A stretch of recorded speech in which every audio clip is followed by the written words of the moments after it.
Welcome back, everyone. I'm SOC Gamer, and today I'm gonna be breaking down some very interesting things that have been going on with the movies lately. So sit back, relax, enjoy some popcorn, and let's get into it. Alright, let's see here. First off, I want to talk to you guys about some Jonathan Majors stuff that just recently been reviewed. So we all know that Jonathan Majors has been on trial for these last couple of months, and the word officially got out yesterday that Jonathan Majors has found guilty of harassment and assault. And thanks to that, the MCU is officially firing Jonathan Majors, so he's not going to be returning as Kang the Conqueror. And also the news that Avengers Kang Dynasty is officially now called Avengers 5. So, right now, this could lead to two separate ways. They could either find someone new to play Kang the Conqueror and bring back Kang Dynasty, or they just try to set up a different villain and then they go from there to make this fifth Avengers movie. So either way totally works with me, but personally I would try to find someone new to play Kang. I know a lot of people loved Jonathan Majors as Kang, but it feels like they've had it planned ever since Quantumania started, and it just feels like it shouldn't just be thrown away, the whole Kang Dynasty thing and the Council of Kangs and all that. But I'm sure there are a lot of people out there who would probably just want to stick with Avengers 5 and find a new villain to bring into the MCU. And most people are saying that they should do Doctor Doom, which could possibly be another type of Loki type of thing, where a villain from a certain group of heroes becomes the big boss of the movie, kind of like what they did with Loki, which I'm fine with, but I don't know if they're planning on introducing Doom in Fantastic Four or anything like that. So it would be a tough pill to swallow if it was Doctor Doom. Let's see here. Next up, I want to talk to you guys about some Spider-Man 4 stuff. So, right now, Spider-Man 4 has been going through a lot of things lately on social media. For instance, they started off by saying that they're probably going to find a new director for Spider-Man 4, so John Watts would most likely not be returning to direct the movie. And lately, people have been saying on social media that, for one, this is going to be a street-level threat for Spider-Man, and that Daredevil will most likely be showing up in this. But they are saying that this street-level thing could turn into a Civil War type of street-level threat. Because people are saying for the story, the Kingpin will be in this, and he'll be the new mayor, and he'll put in this law that outlaws superheroes. So that would mean Spider-Man and Daredevil wouldn't really be allowed to go around the streets stopping crimes.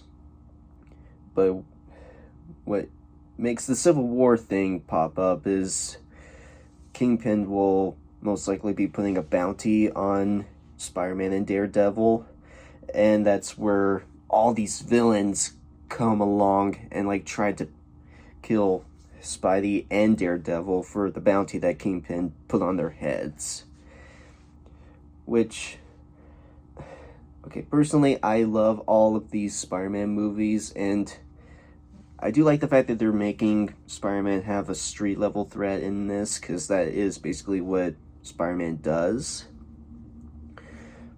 but I just don't want this to be like the type of movies where so many villains come along, the movie gets bad reviews on it because of all the villains and all that. But I'm sure that this could possibly lead to like a Sinister Six type of thing where so many villains come along and try to kill Spider-Man. So, something to look forward to, but I'm sure more news will come along as we get closer to that movie being released. Let's see.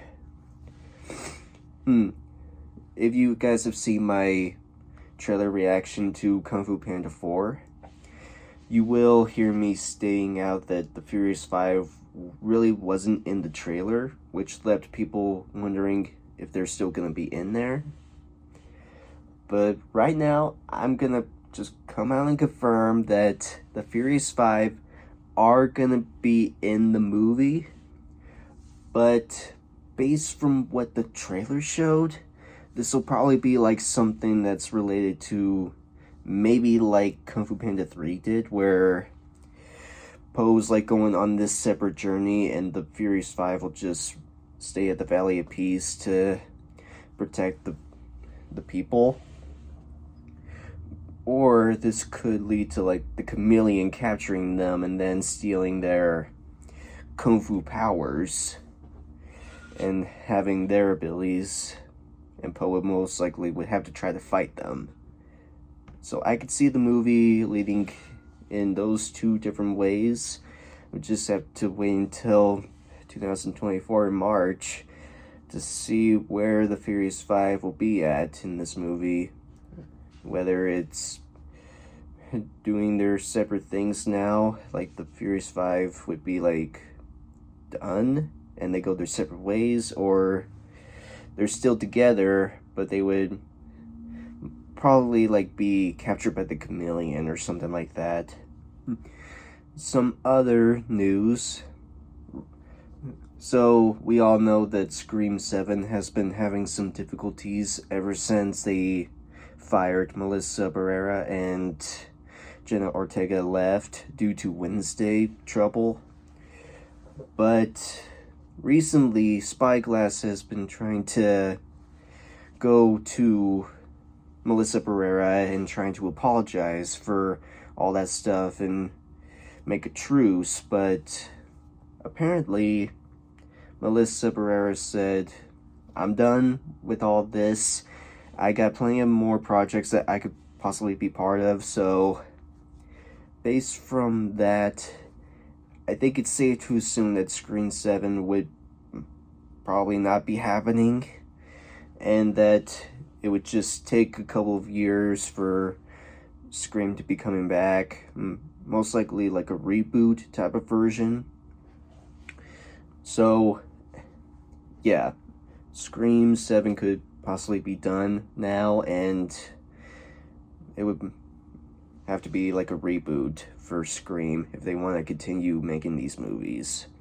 Or for like future directors, they could like try to create something different than Ghostface. They could try to take on the idea of Ghostface and like try to make something different. And that's just from my side, but I do know a lot of you love Ghostface. And I'm sure you would want to see more Scream movies from Spyglass. Now, I want to talk to you guys about some DCU type of news, because most recently, they've been saying that the Batman, created by Matt Reeves, will probably have some sort of connection with the DCU, even though Matt Reeves' Batman was like part of the Elseworld type of projects. But Matt Reeves has confirmed that he is in the work of an Arkham Asylum show that will be connected to the DCU. And since Ben Affleck is like done with Batman, it's gonna be time for them to introduce a new Batman. And we do know that James Gunn and DCU, they are in the work of making a Batman movie where it's called Brave and the Bold, and he meets his son, Damian Wayne, who we will most likely know from like Injustice and in a couple of the Lego Batman shows that they've made. You will see that version of Robin, Damian Wayne.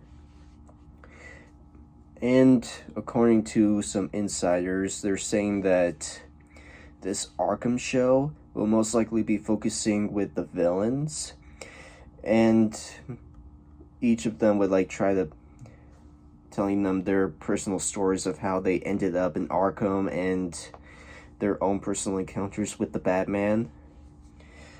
And I do know that there are a lot of villains that they could possibly put in the Arkham show, because there's like Joker, Two-Face, Penguin, Riddler, and everyone else that he's fought. So there's many possibilities on who could be in the show. But I don't know, man. I do know that the Batman was really good, and I do know that Matt Reeves is also in the work of doing Batman 2 in 2025.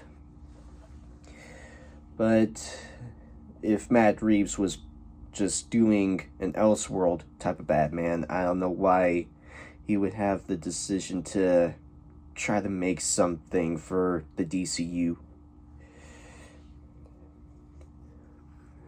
But I would like to hear from you guys.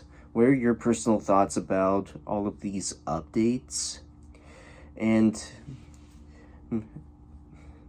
basically, that's all I have for you guys here today. I know that it's not much, but it's the most important news that I've found interesting lately. Comment down below what you thought of the video, and make sure to like and subscribe. Please subscribe. And I will see you guys next time. See ya.